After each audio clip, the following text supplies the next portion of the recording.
반갑습니다. 청춘부동산입니다. 이번에 한국은행에서 금리 인하를 단행했죠. 충분히 예상 가능했던 상황이고, 저는 이 모습이 트럼프가 깔아놓는 그 판에 우리나라가 움직일 수밖에 없는 그런 상황이라고 봅니다. 1985년 일본의 플라자 합의와 같은 상황이고, 제가 이거를 기출 변형이라고 말씀을 드렸었죠. 우리나라는 금리 인하를 할 수밖에 없는 상황이 만들어졌고요. 결국 대한민국은 남미를 추월하는 하이퍼 인플레이션, 스태그플레이션 같은 상황이 오게 될 거라고 봅니다. 네, 오늘 그 이야기 드리겠습니다. 한국은행에서 기준금리 인하를 단행했습니다. 성장률 이야기하는데 당연한 결과들이에요. 문재인 정부 이후에 부동산의 거품들 급등이 있었고요. 기업들은 새로운 제품을 만들어 가지고 수출을 하기보다는 부동산 투자를 합니다. 가게에서도 아파트에 대한 투자를 하게 되고 기업들도 부동산 투자를 해요. 부동산에 미쳐버리는 그런 결과들이 만들어졌고요. 시간이 지나서 금리가 인상되니까 건설을 비롯한 새마을금고, 하물며 대기업들도 점차 돈이 없어서 무너지기 시작을 하고 있죠. 또한 금리 인하를 하게 되면은 환율이 상승해서 수출이 유리한 상황이 만들어져야 되는데, 우리나라의 환율은 5월 초에 미국과 어떤 이벤트로 인해서 환율이 계속적으로 하락을 하고 있죠. 이 말을 간단히 정리하면요, 금리 인하를 해도 수출보다는 부동산 쪽으로 자금이 몰리게 되고요. 그리고 이는 국내의 새로운 물가 상승의 요인이 된다는 겁니다. 그러면은 대한민국 사람들은요, 물가가 오르는 국내 여행보다는 해외 쪽을 또 선택하게 되겠죠. 시간이 지나면 우리나라의 외환 보유액은 줄어들면서 새로운 외환위기 또는 버블 붕괴 상황이 오게 되는 겁니다. 제가 계속 영상에서 일본의 플라자 합의 때와 유사한 기출 변형 같은 사건이다 라고 말씀을 드리고 있죠. 일본의 물가 상승률은 3.5%예요. 그러면서 일본은 금리를 인상할 거라고 이야기를 하고 있습니다. 우리나라는 경제 성장률이 안 좋고 시중에 자금이 부족하니까 금리를 인하하고 있는데, 일본은 금리를 인상한다? 엔캐리 트레이드 청산이 발생할 수가 있고요. 그러면 갈수록 시중에 자금들이 더 줄어들게 되는 거죠. 그래서 한국은행에서는 계속 금리를 인하하게 되고요. 결국 남미형 하이퍼 인플레이션이 발생할 수밖에 없는 겁니다. 제가 유튜브를 하면서 수년간 주장하는 게 있죠. 금리 인상을 해서 버블을 터뜨려야지 우리나라가 새로운 경제 성장을 할 수가 있다라고 말씀을 드렸고, 그렇지 않는다면은 남미형 하이퍼 인플레이션이 발생할 거기 때문에 부동산 매수하세요라고 말씀드리고 있죠. 이번에도 결국 한국은행은 금리 인하를 선택했습니다. 우리나라의 업종별 대출 집중도를 보면은 부동산이 압도적으로 높습니다. 대한민국의 산업이 나빠지고 경제가 안 좋아지면은 정부에서 가장 많이 사용하는 게 부동산이에요.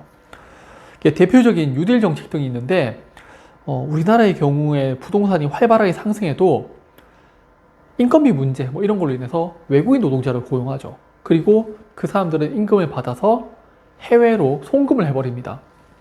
결국 돈이 해외로 빠져나가 버리니까 우리나라에 돈이 안 도는 거예요. 그리고 최근에는 기업들도 국내에 공장을 새롭게 짓기보다는 미국에다 공장 짓고 있죠. 결국 한국은행에서 진행하는 이런 금리 인하들은요, 실물 경제에 영향을 미치지 못하게 되는 유동성 함정, 물가하고 부동산 가격만 올리는 그런 상황이 발생을 하게 되는 겁니다. 그럼 어떤 사람들은 우리나라의 물가 상승률은 2%대로 안정적이다라고 말할 거예요. 그래서 금리 인하를 해도 괜찮다고 하는데, 저는 여기에 대해서 부정합니다. 왜냐하면요, 첫 번째로 물가 상승률은 퍼센트 개념으로요, 복리예요. 작년에 10% 상승하고 올해 물가 상승률이 2% 상승했으면은 물가 상승률은 하락을 했는데 제품 가격은 10% 상승했고 올해 2% 상승하면서 더 많이 올랐어요. 두 번째는요, 제품 가격 상승 플러스 다른 요인들이 발생을 합니다. 대표적으로 배달비가 있어요. 예전에 중국집은 배달을 무료로 해줬었는데 이제 제품 가격은 고정하면서 배달비를 받아버리게 되죠. 그러면은 물가 상승률에는 짜장면 가격 동일하네 해서 물가 상승률은 0이에요. 그런데 실제적으로 소비자가 부담해야 되는 가격은 짜장면 가격 플러스 배달비가 포함이 되는 거죠. 또 있습니다. 우리 마트에 가면요. 예전에는 캐셔분들이 다 해줬잖아요. 이제는 우리가 돈을 대고 우리가 제품 다 담고 우리가 결제까지 하죠. 네. 물가 상승률이 수치만큼 낮아진 게 절대 아니에요. 제품 가격은 오르고 있는 겁니다. 그럼 그렇게 많이 풀어놓은 돈들은 과연 어디로 갔는데? 바로 부동산이에요.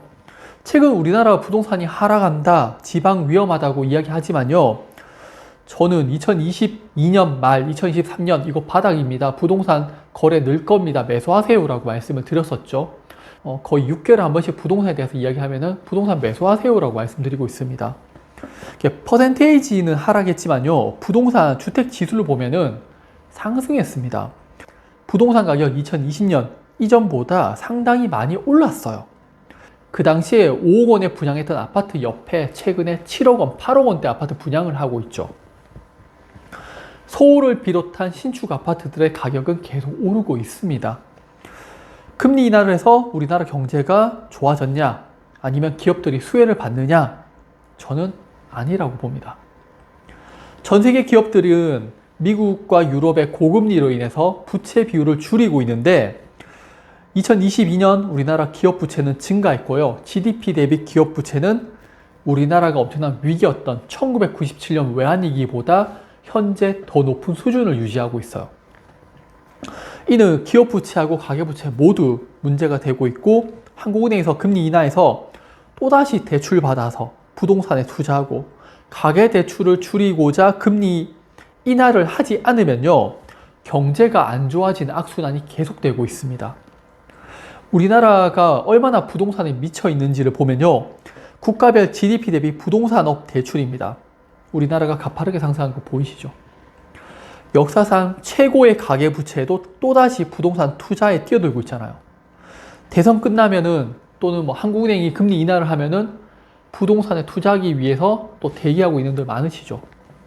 그런데 정부나 한국은행에서 하는 유동성 공급 정책들을 보면요. 부동산 투자가 정확한 겁니다.